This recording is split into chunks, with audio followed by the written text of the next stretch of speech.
Continuamos con la parte número 3 de este principio prefilosófico y vamos a hablar un poquito de los principios tanto generales como particulares de la ética, ¿verdad? Vamos a enumerar algunos de ellos y vamos a dar algunos ejemplos de la vida cotidiana para ilustrar. Veamos los principios generales. Entre los principios generales están los siguientes. El principio de humanización. Se refiere a que todo hombre está llamado a hacerse cada vez más humano y respecto a ello, pues esta imagen un poco humorística, donde intenta hacernos ver que hay cambios culturales que a veces pareciera que vamos por mal camino, ¿verdad? Y a veces es necesario en la reflexión moral, pues recapacitar sobre hacia dónde estamos llevando realmente la civilización humana. ¿Qué sería humanizar? Humanizar consistiría en elevar todo aquello que nos hace cada vez más humanos, ¿verdad? La cultura a través de la educación, a través de los valores, ¿verdad? El acabar con la pobreza extrema, con la desigualdad humana, ¿verdad? La indiferencia ante el dolor ajeno, ¿verdad? Dignificar al ser humano, eso es humanizar. Pero también es reconocer la riqueza de cada pueblo, dejando las discusiones vanas, ¿verdad? Sobre los orígenes y solamente valorar realmente la riqueza, ¿verdad? Cómo nos hace sentir, que eso es lo que realmente deberíamos de aprender a valorar. El tema del arte también incentivarlo, porque eso eleva obviamente la civilización, ¿verdad? Nos hace soñar, nos hace sentir, y esto es parte de la calidad de vida que tenemos que también ir procurando, ¿verdad? Es parte de este proceso de humanización, el reconocer la riqueza cultural, la diversidad que tenemos como civilizaciones humanas, ¿verdad? Y reconociendo que en todo esto, pues el género humano es así de diverso, así de enriquecedor y por tanto aprender a compartir esta riqueza, ¿verdad? Unos con otros. Es parte de todo el proceso, ¿verdad? De mantener la humanidad, que es un concepto, como decimos, bastante amplio. El principio de autonomía se refiere al hecho de respetar la autodeterminación de los pueblos, ¿verdad? Respetar que cada pueblo debe decidir, ¿verdad? Según sus condiciones. No debe haber injerencia de ninguna manera. También se refiere a la autonomía personal, que nadie puede, ¿cómo se llama?, coaccionarme en mi libertad de expresión, en mi libertad de locomoción, ¿verdad? Debo tener obviamente estas libertades que son naturales, ¿verdad? Y por tanto, solo regirse pues según lo que la misma sociedad concuerde. El tema de las fronteras pues es un elemento de carácter social y por lo cual se busca pues mantener un cierto orden y se comprende perfectamente que esa sea la función de la frontera, evitar obviamente el desastre, el caos, ¿verdad? De invasiones. ¿Verdad? Pero tarde o temprano nos vamos a ir dando cuenta que somos una sola aldea global y por tanto empezaremos quizás hasta a negociar esta facilidad de poder migrar de un lugar a otro. Es parte del desarrollo cultural que nos demos cuenta que la tierra nos pertenece a todos y por tanto las fronteras tienen que irse poco a poco acabando, cuando mucho un registro para saber quién ingresa y quién sale, ¿verdad? Acelerar un poco esta posibilidad. Desgraciadamente todavía hay gobiernos que luchan contra la migración, ¿verdad? Que establecen grandes fronteras y obviamente coartan la libertad del ser humano. La Iglesia reconoce, por ejemplo, que el derecho de migrar es un derecho fundamental de cada persona y por lo cual debe respetarse, ¿verdad? Hace poco pudimos ver en las noticias de Estados Unidos a sacerdotes y hermanas de diferentes congregaciones religiosas que fueron arrestados por colaborar, por ayudar a los migrantes, ¿verdad? Por recibirles bien en Estados Unidos porque para las autoridades esto es promover realmente la migración. Entonces fueron arrestados porque supuestamente violan una ley cuando realmente la ley está violando un derecho fundamental humano. El hecho de la determinación de los pueblos es importante, sobre todo porque en el interior de los países, pues siempre se generan bandos. Una cosa es lo que digan los políticos, incluso los religiosos, y otra cosa es el sentir del pueblo, y es parte también de la autonomía, ¿verdad?, del pueblo empezar a gestar su propia historia. Entre la autodeterminación también se considera el hecho de que en el juego de la razón y las emociones, ¿verdad? Hay cosas que deberán dejarse guiar por la razón y elementos que deben dejarse guiar por las emociones. Ante todo, pues el ser humano es el que ocupa el primer lugar en las decisiones, él es el que debe decidir y no se puede pues obligar a nadie. Hay quienes querrán tener metas bastante objetivas, bastante realistas, ¿verdad? Ubicarse en los primeros lugares de una empresa, por ejemplo, es una meta racional, ¿verdad? Y otros tendrán sueños, ¿verdad? El querer volar, querer viajar, querer conocer, ¿verdad? Son sentimientos que están en el ser humano, ¿verdad? Y que son también parte de su determinación. Entonces, en este caso, ningún Estado puede, pues, quitarnos esta posibilidad de luchar por nuestros sueños o luchar por nuestras metas, ¿verdad? Porque es parte de la autodeterminación también personal. El principio de la dignidad. En este caso se refiere a respetar el valor que está contenido tanto en las personas como en aquellas circunstancias a las cuales el ser humano por su cultura le ha dado un valor. Por ejemplo, los recursos naturales, por ejemplo, las relaciones humanas, todo el hecho de respetar al otro, ¿verdad? Y la dignidad individual que cada uno posee por el simple hecho de ser un miembro de la especie. El respeto incondicionado que merece todo individuo en razón de su mera condición humana. Esa es la definición que presenta Bayers, ¿verdad? En la página 824. Es decir, independientemente de cualquier característica o aptitud particular que pudiera poseer. Es independiente. Le falte una mano, le falte un pie, lo que le falta al ser humano, con tal que tenga la conciencia, con tal que tenga la vida, ¿verdad? Merece ser respetado. ¿Verdad? Desde la fecundación hasta el día de su muerte, todos tenemos dignidad. Principio de igualdad. Todos los seres humanos somos iguales, tenemos los mismos derechos y obligaciones, formamos un todo que podemos llamar una familia humana. A mí me gusta hablar mucho de la aldea global también. Somos una sola comunidad, ¿verdad? Y por tanto estamos unidos y hoy más que nunca con los medios de comunicación. Sobre todo en el tema del comercio se puede notar a veces mucha desigualdad. Cuán- lo caro que puede ser un par de zapatos para una dama, ¿verdad? Y a veces lo barato que puede ser para un hombre comprar un par de zapatos. ¿Verdad? Ciertamente tiene que ver mucho el tema del diseño, de los costos y todo eso, se comprende, pero también a veces pareciera, y se puede notar en el mercado, que están exagerando un poquito también con los precios respecto a la ropa de dama, ¿verdad? Se aprovechan un poco más porque la dama, desgraciadamente, es la más bombardeada, la mujer es la más bombardeada a nivel mediático para el marketing, porque es la más dada también a las compras. ¿Verdad? Y el hombre pues normalmente piensa en utilidad, por lo cual la apariencia a él casi no le atrae, no nos atrae mucho, no juegan con nuestra psicología de esa manera, por lo cual siendo la mujer la más bombardeada, pues aprovechan también a subir el precio a las cosas. Este es un tema de desigualdad que ocurre normalmente en el comercio, ¿verdad? Pero también hay desigualdad al momento de la parte laboral, en el sentido de que hay más confianza quizá en el desempeño de un hombre que en el desempeño de una mujer. Se puede notar en la política, por ejemplo, hay una gran cantidad de políticos, ¿verdad?, que han llegado a la presidencia y todos varones. En Honduras todos han sido varones, ¿verdad?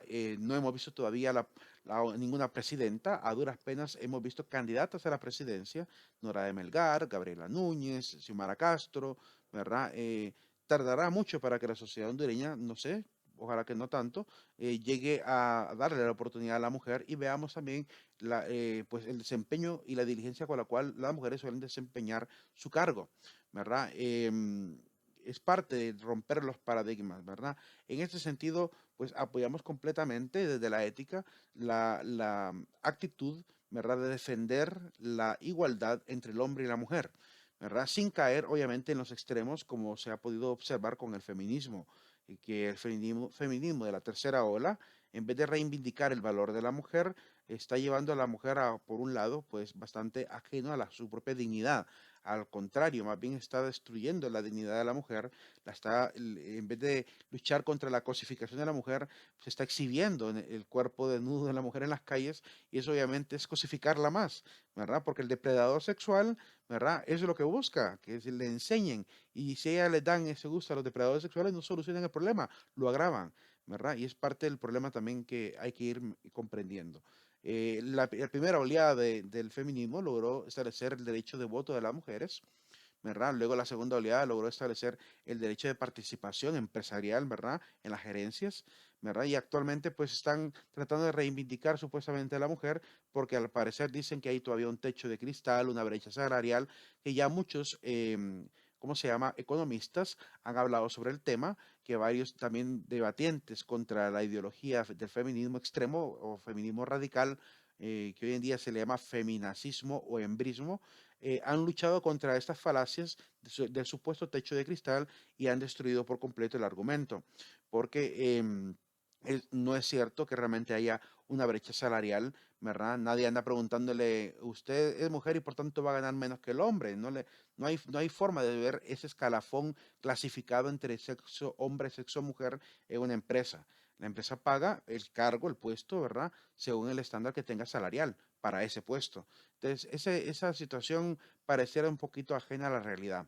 Pero sí hay otros temas de desigualdad que hay que también analizar dentro de la sociedad y que sí son más importantes, ¿verdad? Por ejemplo, el hecho de que al hombre no se le exija con mano dura su responsabilidad de paternidad, ¿verdad? A la madre a veces tengo muchísimos casos de madres solteras que los hombres completamente descuidaron el hogar y al parecer no hay forma de presionarle tanto, ¿verdad? Porque no hay una institución que se encargue de vigilar esto, donde la mujer se sienta con confianza de poder alcanzar esta protección para sus hijos. Entonces, este tipo de temas son más importantes que el hecho de dar vestidos o no de una forma como normalmente se critica o se ataca en el tema del feminacismo. Entonces, hay muchas cosas que surgen en la sociedad y que hay que ir analizando, ¿verdad? El tema de la igualdad, por lo menos a nivel empresarial, se debe sostener, ¿verdad? Se debe cuidar.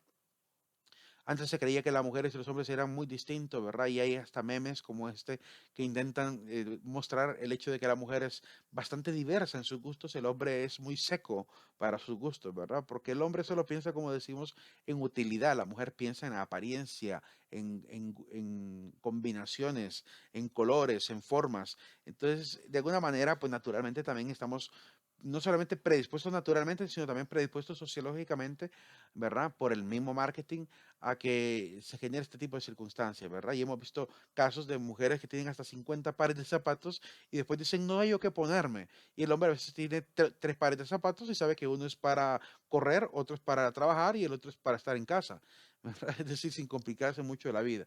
Y se nos ha educado a los hombres de alguna manera a ser así, ¿verdad? Más simples, ¿verdad? Y a la mujer, pues, se le ha exigido de alguna manera el hecho de mostrar una apariencia y se siente también ella pues de alguna manera atraída a este tipo de comportamiento. Es parte también de la igualdad que tenemos que lograr también ir subsanando, porque se vuelve un poco enfermizo, ¿verdad? Ahí tenemos el caso de New York Marcos, que tiene toda una habitación repleta de zapatos, no sé cuántos pares, 300 o no sé cuántos pares de zapatos tiene, ¿verdad? Y uno se pregunta hasta dónde puede llegar este tipo de adicciones. Y es parte, pues, de la desigualdad, de la influencia, de todo lo que los medios de comunicación hacen respecto al hombre y a la mujer. El principio de beneficencia. Todos debemos procurar ayudar a cuantos más podamos, ¿verdad? El hecho de poder colaborar. Me gusta esta caricatura que es un poco humorística. Una ayudita siempre viene bien, ¿verdad? Le dice la viejita. Oh, claro, es cierto. Y el joven le pasa la bolsa que él andaba más bien en vez de ayudarle. Hemos caído obviamente en una sociedad en la cual los jóvenes pareciera que han perdido el sentido de colaboración, de solidaridad, de correspondencia, de responsabilidad en el hogar. ¿Verdad? Por ejemplo, hay jóvenes con los cuales hoy en día hay que luchar para que arreglen su cuarto, para que arreglen su ropa, ¿verdad? Hemos pasado comúnmente, los que somos padres de familia, por esa circunstancia, donde cuesta a veces hacerles ver la importancia de volverse partícipes de la responsabilidad. Y tenemos que seguir luchando con ello. Nuestros padres también lucharon con nosotros. No podemos decir que tampoco nosotros no hemos sido así, ¿verdad? En la juventud, en la rebeldía, no se nos olvida realmente la responsabilidad. Pues hay que seguir pues con esta costumbre de poder seguir enseñando a las futuras generaciones que es importante colaborar con los demás, ser solidario, ¿verdad? Ser atentos y cortés y vivir la cortesía. El siguiente principio es el principio de no maleficencia que procede del juramento hipocrático, ¿verdad? No haré ningún mal, decía el juramento hipocrático. En la siguiente diapositiva veremos un poquito sobre este juramento y otros que se acercan, ¿verdad? Que son otros juramentos similares. Como un paréntesis en medio de estos principios, el tema de la no maleficencia, no dañar a nadie, ¿verdad? Los médicos lo tomaban pues como un juramento ante los dioses, ¿verdad? Y hasta el día de hoy se mantiene como parte del juramento más popular, que es el juramento de Ginebra, ¿verdad? El hecho de no dañar a nadie a propósito. Desgraciadamente, este principio que debería ser aplicado no solamente a la medicina, sino a todas las oficios, todas las profesiones, ¿verdad? No se cumple, ¿verdad? Desgraciadamente, hay médicos que incluso hacen aborto, hay médicos que incluso, pues, tienen negligencia médica, ¿verdad? Sirven a veces con arrogancia y eso, o con indiferencia, y eso obviamente acarrea males a los pacientes. Entonces hay mucho que hacer respecto al trabajo moral, ¿verdad? En los médicos y también en todas las demás profesiones. Importante saber que el mal que hace una profesión, pues desarmoniza, daña y hasta puede matar a un individuo. ¿Verdad? Hoy hemos visto pues, enfrentamientos entre militares y personas y es lamentable saber que han sido supuestamente formados para servir y proteger, ¿verdad? Y como dice el lema de nuestros policías, ¿verdad? Y sin embargo hacen todo lo contrario. Entonces es un tema muy amplio, ¿verdad? Que hay que analizar también a nivel social.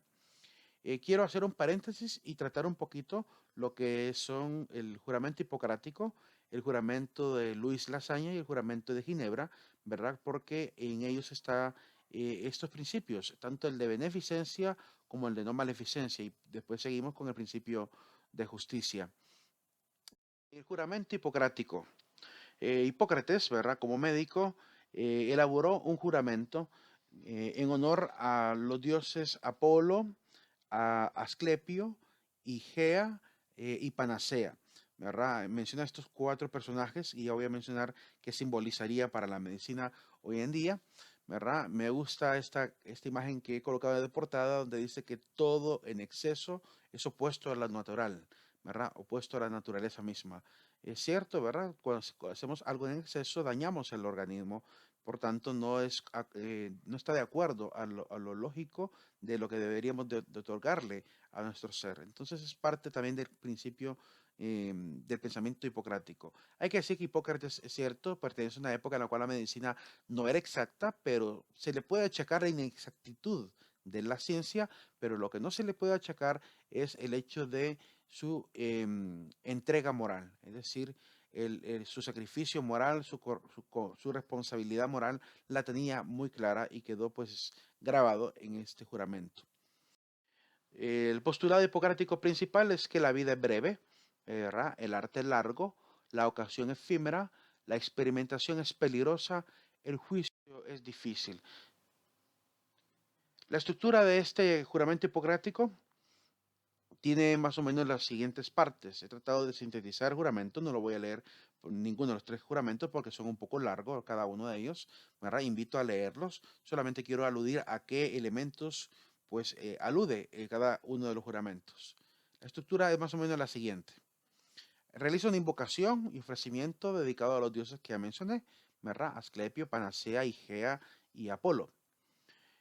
Hace una mención del honor que hay que rendirle a los maestros y la familiaridad que hay que tener con ellos, que hay que considerarlos como si fueran nuestros padres. Y es importante también reconocer que aquel que te transmite conocimiento te ha alimentado espiritualmente, ¿verdad? Y por tanto merece todo el respeto, ¿verdad? Yo a mis maestros que trabajaron duro conmigo, con mis compañeros, les agradezco muchísimo realmente y les tengo todavía pues una alta estima, ¿verdad? No así a aquellos maestros negligentes y obviamente que no cumplieron con su deber.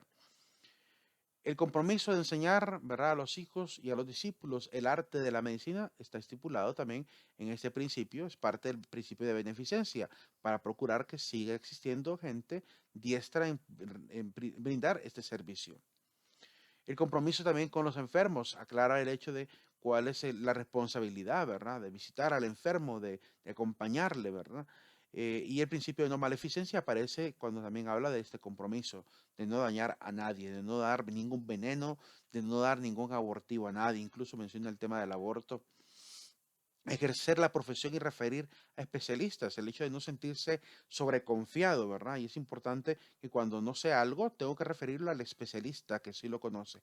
Eso se puede aplicar a todas las ramas de la ciencia y de las profesiones, ¿verdad? Si yo soy ingeniero y sé que se me ha olvidado un conocimiento, ¿verdad? Tengo que obviamente o valerme de la ayuda de un compañero o delegarle a él, pues hacerle ver a él que mejor se encarga del trabajo. ¿verdad? Si un abogado no puede llevar un caso, pues se lo encarga a otro abogado. Si un médico no puede llevar un diagnóstico, pues se lo encarga a otro médico. El referir profesionalmente a otro no es un tema de minusvalía, ¿no? En todo caso, es un tema de responsabilidad. Si yo sé que no puedo servir de una forma, ¿verdad? Lo remito a quien sí, ¿verdad? Y es un tema de lealtad también profesional. El principio de beneficencia, ¿verdad? El provocar el mayor bien posible en todo momento. Habla del principio de sigilo, de no andar divulgando las intimidades de los pacientes. Esto se aplica también a todas las empresas con el manejo de la información, ¿verdad? Mantener la confidencialidad y la discreción en el manejo de la información de nuestros clientes, de nuestros pacientes, ¿verdad? Y el reconocimiento de los honores recibidos. Es decir, si yo he cumplido con mi misión, merezco el honor que la humanidad me quiera dar, ¿verdad? Y si no cumplo con mi deber, pues tengo obviamente todo lo contrario, que la sociedad me reclame por no haber cumplido con mi deber. Entonces, esta es la estructura general del juramento hipocrático, ¿verdad? Este es el dios Apolo, representado por la lira, el dios Asclepio, representado por una vara con una serpiente enrollada, la diosa Igea, representada con una serpiente y una pequeña palia o patena o copa a veces, ¿verdad? Está la dios, a cada uno se le da un símbolo. Apolo es el dios de la defensa, el dios de las plagas, de la muerte prematura o súbita y de las enfermedades. Asclepio, ¿verdad? También es el dios de la belleza, perfección, equilibrio y razón. Asclepio es el dios de la medicina, ¿verdad? Igea es la diosa de la prevención, es hija de Asclepio, ¿verdad? Y también está Panacea, que es la diosa de la curación, representada normalmente como una mujer rodeada de naturaleza, porque de la panacea, de la naturaleza se obtiene todas las panaceas, por así decirlo, todas las curaciones, todos los antídotos que se pueden llegar a investigar. Entonces, estos son los símbolos que van a estar ligados a la medicina de la antigüedad y que también van a seguir siendo muy utilizados hoy en día, con una pequeña aclaración, ¿verdad? Erróneamente, algunos médicos han utilizado el símbolo de las dos serpientes, que es el símbolo del comercio, porque es del dios Mercurio. El símbolo de la medicina solo tiene una serpiente, ¿verdad? Valga esta aclaración para diferenciar nada más los logos que hoy se utilizan en las profesiones. Segundo juramento es el juramento de Ginebra, firmado después de toda la investigación. Recuerden que se hicieron los juicios de Nuremberg, ¿verdad? Y después de los juicios de Nuremberg se descubrieron una serie de prácticas. Luego vinieron las investigaciones sobre la Guerra Fría, ¿verdad? Y todos estos elementos de la experimentación con humanos llevó obviamente a la sociedad internacional a establecer también principios que rigieran la medicina, la investigación científica, de tal manera que no se volviera a violentar, obviamente, la dignidad de las personas. Y el juramento de Ginebra intenta recoger esos principios pactados, ¿verdad? Y que se pusieron como pautas para las siguientes generaciones de investigadores de los diferentes campos de la ciencia y la medicina. Este juramento está formado de la siguiente manera. La estructura del juramento de Ginebra tiene la siguiente forma. Habla de la disposición del compromiso entre los miembros de la misma comunidad. Habla de la honra de los maestros también, ¿verdad? Muy parecido al juramento hipocrático. Habla sobre el desempeño del arte de la medicina, el honor que hay que sentir por desempeñarlo. Habla del enfermo, de la relación de médico-paciente. Habla sobre el sigilo también, el guardar la información. Habla sobre el honor y la tradición, sobre los colegas, ¿verdad? El trato con los diferentes compañeros, la lealtad profesional, sobre la no discriminación por ningún motivo, ni por raza, sexo o religión, el respeto por la vida, ¿verdad? El respeto por la vida, ahí fue un fragmento, ¿verdad? Mal editado. Ahora, sobre las leyes también que debemos proteger y se debe regir todo el que trabaja en la medicina, y habla de la liberalidad de ejercer la profesión, ¿verdad? Todos estos elementos conforman lo que sería la estructura del juramento de Ginebra. El juramento de Luis Lasaña es un juramento también muy utilizado en Europa, ¿verdad? Él es un médico encargado también de la investigación, ¿verdad? Y de la ética en la medicina, ¿verdad? Ha escrito varios documentos y él elaboró un juramento tratando de recoger ambos juramentos, el de Ginebra, ¿verdad? El de Hipócrates y obviamente apelando un poquito a la ciencia contemporánea, ¿verdad? De la medicina.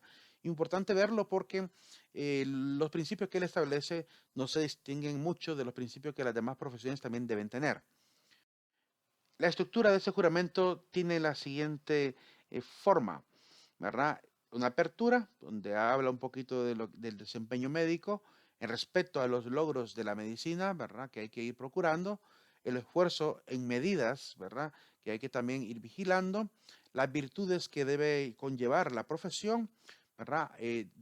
Resalta el tema de la humildad, ¿verdad? Y el brindar siempre consulta a quien la pida, la privacidad de la conciencia, de la responsabilidad, el hecho de manejo también de la privacidad del paciente, habla del humanismo, ¿verdad? De la importancia de desempeñar la medicina, ¿verdad? Brindando el servicio por este afán, por hacer cumplir obviamente los principios del humanismo, la dignidad humana.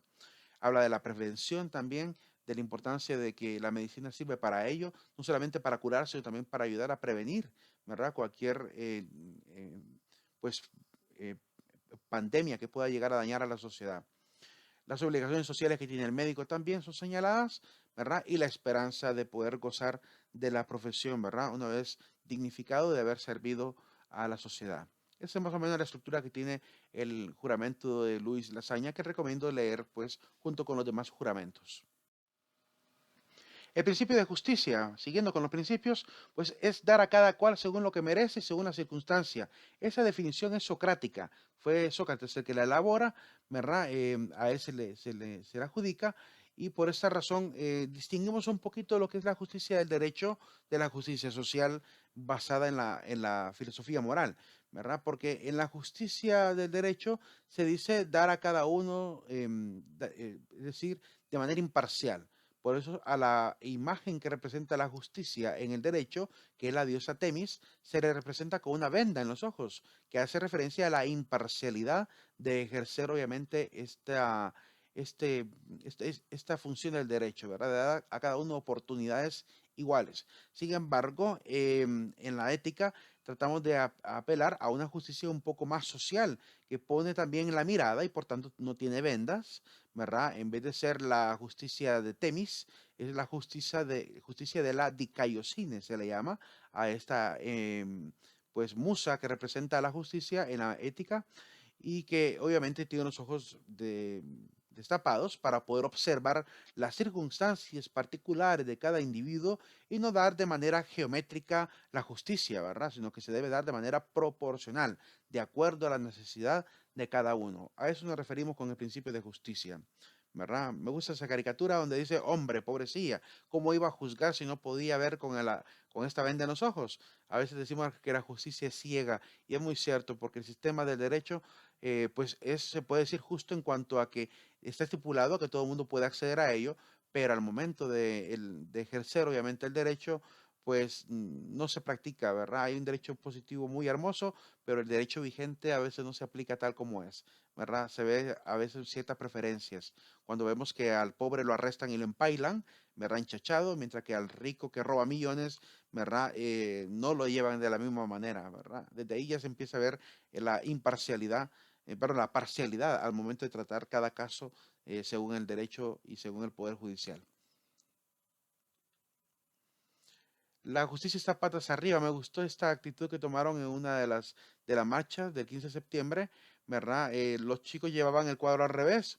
Entonces le dijeron a todo el mundo, ¿verdad? Miren que corrijan eso, que los niños llevan el cuadro al revés. Entonces le dicen, no, los niños llevan realmente el cuadro muy bien, porque la justicia está así, la justicia está patas arriba, ¿verdad? Es una forma para que la maestra al parecer quería justificar la razón por la cual el cuadro estaba al revés, porque realmente pareciera que todo está no sigue la cordura del derecho que se esperaba fuera justo, sino que al parecer está pues al mejor postor, ¿verdad? Y beneficiando solamente a los más poderosos de este país. El principio de subsidiariedad. Subsidiariedad significa pues dar subsidio. En este caso se puede dar subsidio de muchas maneras. Primero, no estorbando, es decir, colaborar que los demás crezcan. Primero, no estorbando a que lo logren. Segundo, si puedo ayudarles, ¿verdad? Ser un trampolín para ellos, pues colaborar, ¿verdad? Para que otros también crezcan, ¿verdad? No ser un obstáculo para que los demás crezcan. A eso se refiere el principio de subsidiariedad, ¿verdad? Los gobiernos tienen el principal deber de cumplir con este derecho, de los seres humanos, de sentirse acompañados, subsidiados, ¿verdad? Es parte de la función social del Estado de ayudar a quienes tengan esa necesidad, ¿verdad? Para levantarlos, dignificarlos y llevarlos a un estado de vida de mejores oportunidades. Tenemos que luchar porque la brecha entre los ricos y los pobres es bastante grande, ¿verdad? Y hay que seguir evitando que esa brecha se siga abriendo cada vez más. Así que hay que trabajar muchísimo. Principio de totalidad. El todo obliga a buscar el bien de la parte. En este caso nos referimos a ver el todo, ¿verdad? El hecho de no manejar una visión relativista de la vida. Por eso ponía esta caricatura donde dice un obispo, vivimos en una sociedad relativista. Y le dice un relativista, hombre, eso según el cristal con que se mire, ¿verdad? Es decir, que hasta el decir somos una sociedad relativa parece ser algo relativista según los que manejan esta postura, que a veces se vuelve una postura muy absurda, porque sí hay verdades objetivas, ¿verdad? Sí podemos llegar a un principio totalitario, sí hemos llegado incluso a ponernos de acuerdo moralmente sobre algunos elementos sociales, ¿verdad? Necesarios para la convivencia. Y si nos hemos podido llegar a poner de acuerdo, ¿verdad? Pues tenemos que seguir esforzándonos por alcanzar que todos los elementos que giran en torno a la cultura humana también se puedan alcanzar de forma unificada. Eso es lo que tratamos de hacer, ¿verdad? Unificar todos los principios morales. Principio de complejidad.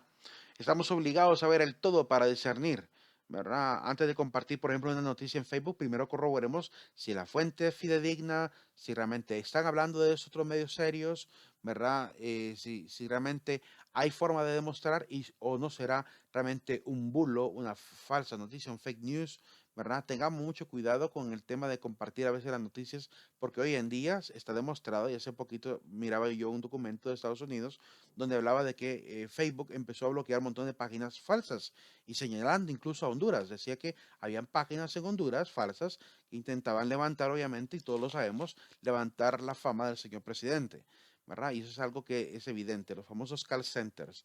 Entonces, al parecer, ya salió un documento, ¿verdad?, que anda girando por medio de Facebook, de que ya se empezó a cancelar ciertas cuentas identificadas como cuentas falsas, ¿verdad? Específicamente para eso, para hacer marketing político.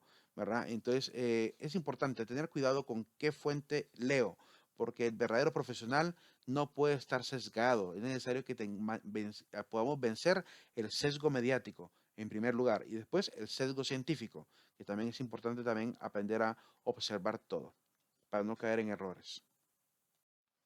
El principio de solidaridad. Cada persona ha de contribuir al bien común según sus posibilidades, de acuerdo con los diferentes estratos del bien común. Colaborar con la gente que necesite, ¿verdad? Me gustó esa imagen un poco sarcástica, humorística, donde aparece Cristiano Ronaldo triste y dice, estoy muy triste, ayúdame, ¿verdad? Esa campaña solidaria para ayudar a Cristiano Ronaldo a volver a hacerlo sonreír, porque 12 millones, que es el salario que se echa al año, no son suficientes, ¿verdad? Es una forma humorística de hablar, pero sí, hay que colaborar con las causas realmente nobles, ¿verdad? Hay gente que incluso dice, yo quisiera colaborar con África, pero no sé cómo hacerlo. Pues hay muchísimas ONGs, tanto de iglesias como ONGs particulares, ¿verdad? Aunque las ONG particulares hay que poner mucho cuidado porque a veces son engañosas, ¿verdad? Reciben fondos y no están haciendo nada en África. Entonces hay que tener también la capacidad, como el principio de totalidad lo exige, de observar, de discernir correctamente si estamos dando una colaboración a una organización que realmente está haciendo algo y realmente tiene un efecto y hay transparencia en el trabajo, ¿verdad? Para poder colaborar, ¿verdad? Pero no tenemos excusa. Hoy en día, pues se puede perfectamente colaborar con todas las necesidades de este mundo desde donde estemos, ¿verdad?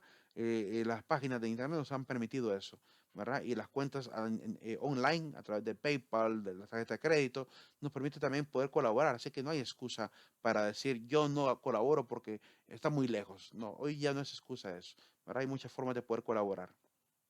De hecho, a comentar también que hay una página, hay un navegador de internet que por cada búsqueda que uno hace, como así, búsqueda en Google, por cada búsqueda que uno hace, pues al parecer va acumulando un cierto puntaje. Y al terminar un límite del puntaje, cada ciudadano que ha navegado, al llenar una cuota, ¿verdad?, de navegación, el navegador y la empresa que está detrás del navegador está dispuesta a sembrar un árbol. Es decir, que es genial porque A través de la simple navegación, ¿verdad? Que hacemos cotidianamente, estamos ayudando a que esta empresa que tiene responsabilidad social se sienta comprometida a sembrar un árbol donde hay necesidad. Entonces, es importante investigar, ¿verdad? Hay muchísimas formas de poder ayudar y esta del navegar y prácticamente sembrar árboles de manera casi automática porque dependerá de nuestra navegación, es importante pues utilizarlo, ¿verdad? Desgraciadamente por ahora no recuerdo, quizá en otro video voy a recordar cómo se llama este navegador para que puedan investigar también y darse cuenta que hay una forma de colaborar con la reforestación mundial a través de este tipo de prácticas, ¿verdad? Que son muy interesantes. Ya basta, no más jóvenes asesinados. Es necesario también estar en contra de todo tipo de barbarie humana, ¿verdad? Tantos jóvenes que están perdiendo la vida por el narcotráfico, por el simple robo, ¿verdad? Incluso estudiantes que han sido muertos por pandillas, ¿verdad? Que por robarles un celular, una computadora, ¿verdad? Los terminan matando, ¿verdad? Es lamentable realmente la realidad latinoamericana, ¿verdad? Y hay que empezar también a luchar por vencer esta cultura. Y eso se hace desde la educación, en la familia y en la escuela. Cuando hablamos de solidaridad, también se trata de hacer actos solidarios reales, no por apariencia, porque hay quienes sí trabajan, ¿verdad? Hacen voluntariado y se puede perfectamente trabajar en ello. De hecho, ahorita mismo anda circulando por los medios de comunicación un comunicado de parte de Estados Unidos para quienes quieran ir a colaborar en un proyecto de reforestación, ¿verdad? Pagado. En este caso, se hace un voluntariado, se le da la dormida, la comida, los viáticos para que colabore en este plan de reforestación que está elaborando, que creo que, no sé si recuerdo si es, pues una ONG de Estados Unidos, no recuerdo exactamente el nombre, pero anda circulando un PDF con toda la información para poder contactar a esta ONG que está haciendo toda esta labor, ¿verdad? Qué bueno que hay muchísimas ONG comprometidas en ello, porque obviamente hay gente que hace también actos hay gente que hace también actos no desinteresados, sino también buscando fama. Hay que cuidar que no ocurra siempre eso. Los principios específicos de la ética son los siguientes. El derecho a estar informado adecuadamente, tampoco hay que exagerar. A mí me gusta meter un poco de humor en la diapositiva, ¿verdad? No exagerar con tanta información pegada en la pared de la entrada de nuestro negocio, ¿verdad? No, también es simplemente informar adecuadamente, ¿verdad? El usar panfletos, el usar páginas web, el usar blogs de internet, medios de comunicación, spots, ¿verdad? Publicitarios, afiches, eso es lo que a eso se refiere con informar adecuadamente. El consentimiento informado según la edad y el estado psíquico. Sobre todo los médicos tienen una real responsabilidad de saber cómo decirle noticias muy duras. Imagínense comunicarle a alguien que tiene cáncer, que tiene SIDA, ¿verdad? O que le quedan pocos meses de vida. Es un tema bastante arduo, es un tema humanista tremendo, ¿verdad? Donde tienen que recordar todos los principios de la psicología para abordar correctamente esto y no dañar más a la salud de la persona, porque somos una entidad psicosomática, ¿verdad? Y lo que afecta al cerebro, a la mente, puede llegar a afectar todo el organismo. Entonces, es importante aprender a comunicar bien la información. El consentimiento informado, pues, implica, pues, aplicar todo lo necesario. ¿Qué, cómo, cuándo, quién, por qué, ¿verdad? ¿Dónde? Todo eso forma parte del consentimiento informado. Hay que hacerle ver todo lo necesario a nuestros clientes. El tema de la confidencialidad, ¿verdad? Imagínense una psicóloga que conozca intimidades de un marido que le está siendo infiel, ¿verdad? No puede ir a revelarle eso a la esposa si el marido lo que quiere es más bien sanar el matrimonio, ¿verdad? Ayudar a vencer este reto, ¿verdad? Aunque sepa lo que está pasando y aunque a veces le parezca pues absurdo ver de repente a la pareja con el tipo un poco hipócrita, ¿verdad? Por respeto a su profesionalismo no puede vencer no puede romper con este principio de confidencialidad. La confidencialidad también de la empresa, los datos hay que aprender a manejarlos también con mucha responsabilidad. El derecho a la intimidad, ¿verdad? Si alguien obviamente trabaja con familias, con personas, pues no entraran en el tema de la incomodidad que puede llegar a dar hablar sobre ciertos temas.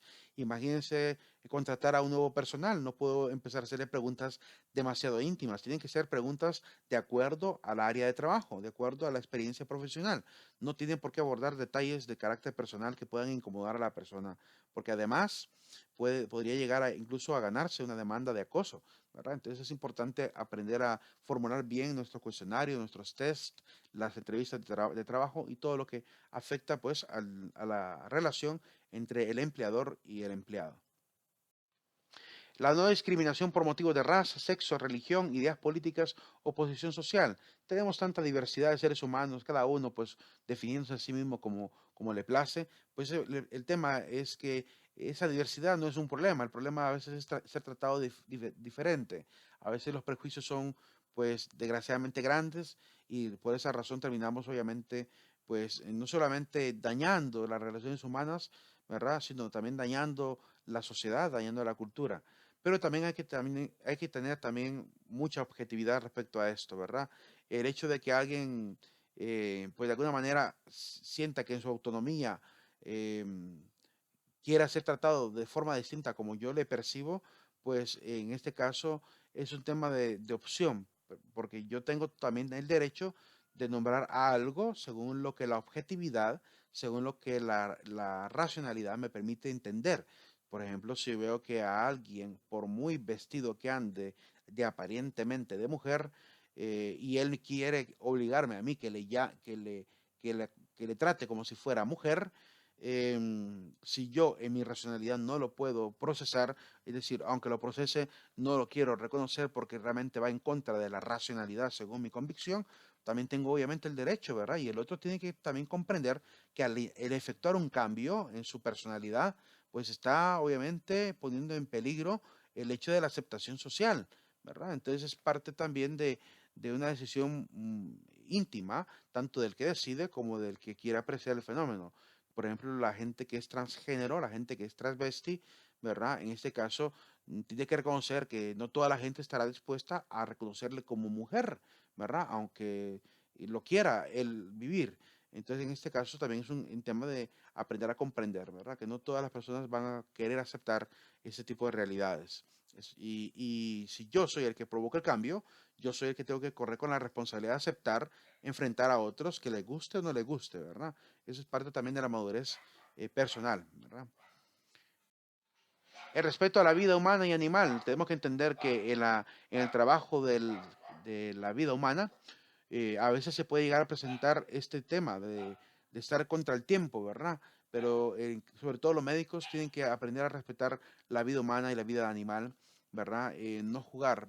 Se habla muchísimo de experimentación en fetos, de experimentación animal, ¿verdad? Y es parte de lo que la ciencia está desempeñando. Tenemos que ayudar a que la sociedad entienda que el valor de la vida es importante y no perder esto, porque no se trata de echar un pulso con la muerte, ¿verdad? Se trata de echar un pulso en cuanto a la dignidad, ¿verdad? Sobre si respetarla o no respetarla, ¿verdad? Eso es lo que se pone en juego, ¿verdad? Y también a veces se pone en juego la vida de las personas. El tema, por ejemplo, de gente que no puede lidiar con su presión, ¿verdad? Los psicólogos, por ejemplo, tienen una responsabilidad tremenda, ¿verdad? De lidiar con la psique de las personas para poder solventar estas depresiones, ¿verdad? Tienen que aprender a respetar también su comprensión de la realidad, ¿verdad? Para poder tratarlo de la mejor manera. Y el respeto por la vida animal, ¿verdad? Tenemos muchas prácticas irracionales en la cultura humana que obviamente se vuelven cada vez más enfermizas, ¿verdad? Desde tradiciones que se consideran arte, como el arte supuestamente arte taurino, ¿verdad? Que hay muchísimos españoles en contra, muchísimos mexicanos en contra, porque es un maltrato evidente del animal, ¿verdad? Pero algunos intentan todavía perpetuar este tipo de artes que en realidad son grotescos, ¿verdad? Son inhumanos y realmente pues hace sufrir a un pobre animal que no tendría por qué estar sufriendo, ¿verdad? A veces hay gente que también hace este tipo de bromas tontas, ¿verdad? De maltratar a los animales. Hay prácticas también como el común comercio del animal, ¿verdad? Hay mucho maltrato del animal también que se comercializa, ¿verdad? Hay pues masacre masiva de animales. Algunos lo justifican como algo necesario porque de algo tenemos que vivir, ¿verdad? Otros defienden a los animales como pues obviamente seres dignos de vida y hay que comprender también y aprender a ver también la perspectiva de ellos, que quizá sea, no sabemos, ¿verdad? Puede ser la más realista, puede ser la más objetiva y quizás nos termine hasta convenciendo, ¿verdad? Es importante ver desde todas las perspectivas la realidad y esas prácticas también religiosas como las que hacen en algunos lugares, ¿verdad? Como en Beirut, esta práctica de degollar a un camello, ¿verdad? Como una práctica ritual y después dejan que el camello ande para arriba y para abajo echando sangre por toda la calle. Es lamentable, ¿verdad? Todo ese maltrato que se da y que de alguna manera tiene que conmovernos y de hacernos ver que la cultura humana tiene que ir superando cada vez más este tipo de prácticas. El derecho a recibir cuidados adecuados, ¿verdad? Es importante que dependiendo de la edad, dependiendo obviamente en la condición de la persona, pues hay que conocer todo lo que sería el marco ético del paciente, ¿verdad? En cuanto a su muerte, retirar o instalar terapias que puedan acortar, ¿verdad? La vida o incluso prácticas que puedan ser futiles, ¿verdad? Que puedan ser dañinas para la persona. Reconocer todo esto, ¿verdad? Para poder de alguna manera también conocer sus temores, sus deseos. Es importante reconocer esto, que el médico que se dedica obviamente a este servicio humanista, pues reconozca también lo que el paciente espera. Y en el caso de la empresa, tenemos que también reconocer qué es lo que realmente el cliente espera de nosotros, ¿verdad? En el servicio, en el producto. Permitir expresar su tristeza y ansiedad. ¿Verdad? Es importante también escuchar las quejas de los clientes de una empresa. La mayoría de empresas han puesto en práctica el libro de quejas, ¿verdad? Y es importante también conocer, porque ahí se expresa el disgusto, ¿verdad? La ansiedad, las sugerencias para seguir mejorando también. Y en este caso de la medicina para poder también ayudar a mejorar la condición de vida del paciente. Tranquilizar los síntomas. En la medicina se vería de esta manera, en la empresa sería pues tranquilizar el disgusto, ¿verdad? La insatisfacción. El tema de la satisfacción empresarial es importante, tanto para el cliente interno que es el empleado, como los clientes externos. Asegurar que se ofrecerán todos los medios posibles para aliviar el sufrimiento en el caso de la medicina y en el caso empresarial, pues asegurar que se ofrezcan todos los medios posibles para solventar los problemas se presenten, obviamente, y que hayan provocado la queja del cliente, ¿verdad? Es importante, pues, este tipo de cuidados adecuados. No a la tortura ni al trato cruel y degradante en el sometimiento ideológico de la persona. Un poquito relacionado con el tema anterior, reconocer la dignidad, ¿verdad?, de las personas implica también dejar de practicar las antiguas terapias que se practicaban. Imagínense en la Edad Media, la medicina, por ejemplo, sacaba un fragmento del cráneo que le llamaban la piedra de la locura, ¿verdad? En el año 1555 se hacía ese tipo de prácticas. Luego, hace 100 años, el tema de la lobotomía, que era introducir una aguja, ¿verdad? Por la parte interna del ojo hasta el cerebro y tocar un lóbulo para poder de alguna manera calmar quizá algún tipo de neurosis, ¿verdad? Entonces hay prácticas también de el usar, ¿cómo se llama? Anfetaminas, ¿verdad? De recetar ciertos medicamentos que son adictivos. Entonces todo ese tipo de prácticas tienen que detenerse, ¿verdad? Incluso el electroshock, que todavía se sigue utilizando, según entiendo, en algunos países, ¿verdad? Estos elementos que la medicina ya ha demostrado a veces son ineficaces, ¿verdad? O son realmente ineficaces la mayoría de ellos, hay que irlos quitando también de la medicina. Pero no solamente en este sentido se aplica el tema del no a la tortura y el trato cruel y degradante. A veces la degradación también tiene que ver con el siguiente tema, ¿verdad? Con el tema de, de la influencia en los medios de comunicación, por ejemplo, para cambiar ciertos comportamientos, ¿verdad? Ya hemos visto, por ejemplo, en el programa de la doctora Juguetes, ¿verdad? Esta influencia de mostrar, por ejemplo, dos madres lesbianas, ¿verdad? En los Simpson, obviamente, es una serie que ataca muchos problemas sociales, ¿verdad? Y en este caso, pues, también hay un capítulo donde estrictamente se habla de lesbianismo, ¿verdad? Programas también de Cartoon Network donde presentan hasta el matrimonio entre dos mujeres, ¿verdad? Que al final se casan, el universo no sé de quién se llama este programa de Cartoon Network, ¿verdad? Y que mostraron la boda entre dos personajes, ¿verdad?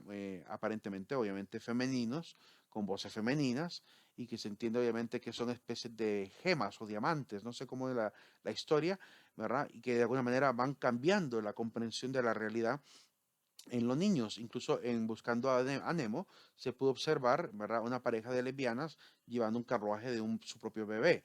Entonces, todo este tipo de elementos. ¿Por qué digo que se vuelve un trato también de influencia y que al final termina degradando? Porque ese tipo de comportamientos, ¿verdad? De homosexualidad en la televisión, desde la niñez va deformando la personalidad de los niños, al grado que desde muy pequeños se empiezan a ver comportamientos como estos, ¿verdad? Incluso hay sociedades encargadas de enseñar este tipo de prácticas, introduciendo al niño prácticamente a una sexualización, ¿verdad? De su ser, ¿verdad? Cuando en realidad esto ni siquiera los heterosexuales lo hacemos, ¿verdad? Los heterosexuales no andamos influyendo en la educación diciéndole al niño, mire, usted puede enamorarse de la niña. No se le anda enseñando eso, ¿verdad? Eso se vive a nivel de la familia, que si al niño le gusta y los papás le hacen broma, pero no se trata de mezclar esto con la enseñanza sistemática en una sociedad.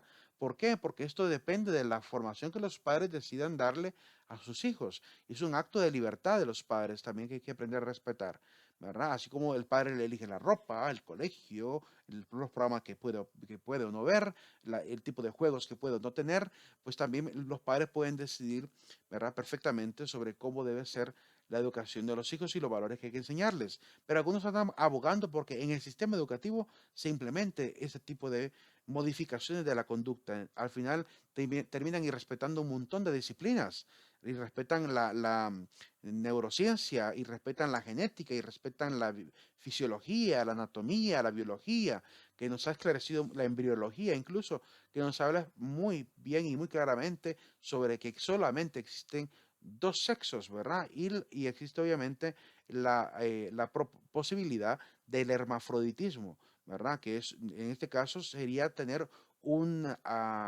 sexo, ¿verdad? En mayor proporción que otro, pero se sobreentiende que es una anomalía, ¿verdad? Que no es un factor normal de producción sexual, sino que es una anomalía, ¿verdad? Que ocurre de que no se forma un sexo completamente y da la apariencia del otro sexo, pero genéticamente se sabe cuál es XX, cuál es XY, ¿verdad? Y cuando se da el hermafroditismo podría haber algún tipo de probabilidad, ¿verdad? De que aparezcan también personas con XXY, ¿verdad? Que aparezcan con tres elementos dentro de su genoma,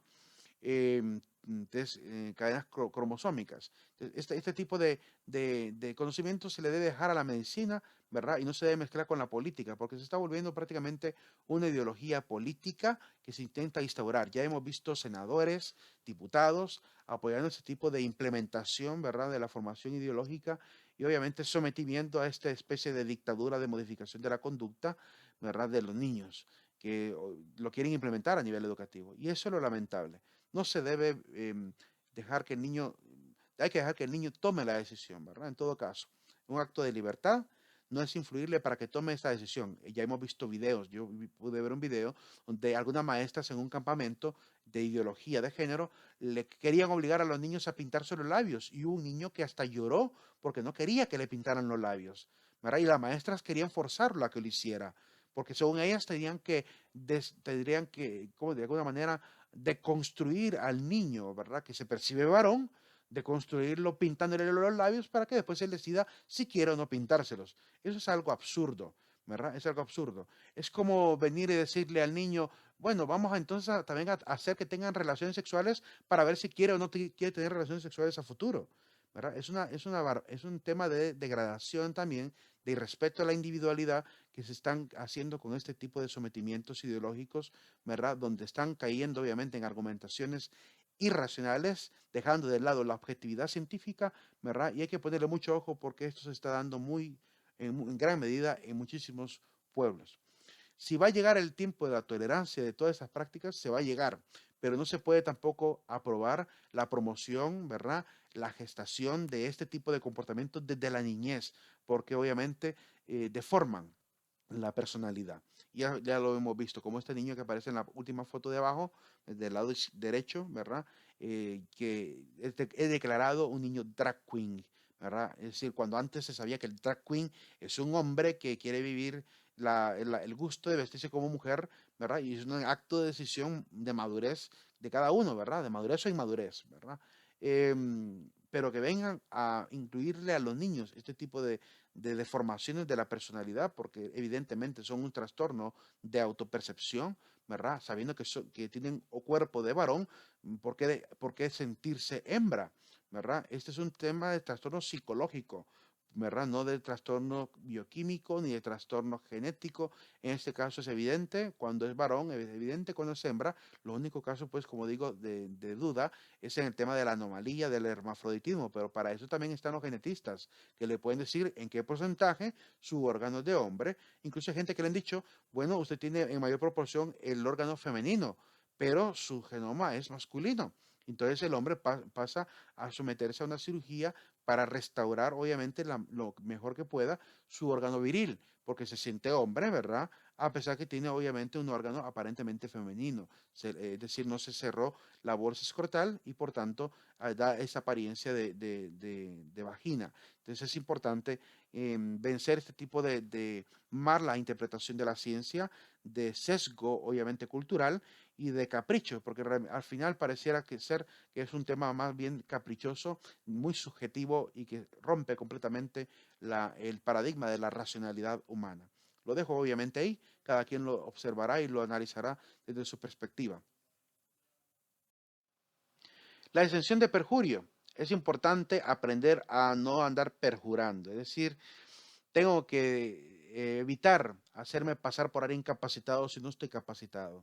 Entonces es importante mejor remitir, ¿verdad? Igual cuando hacemos compromisos, ¿verdad? No puedo perjurar, sí, allá voy a estar en la reunión, ¿verdad? Lo voy a llegar. Sí, la cita, voy a estar en tal lugar.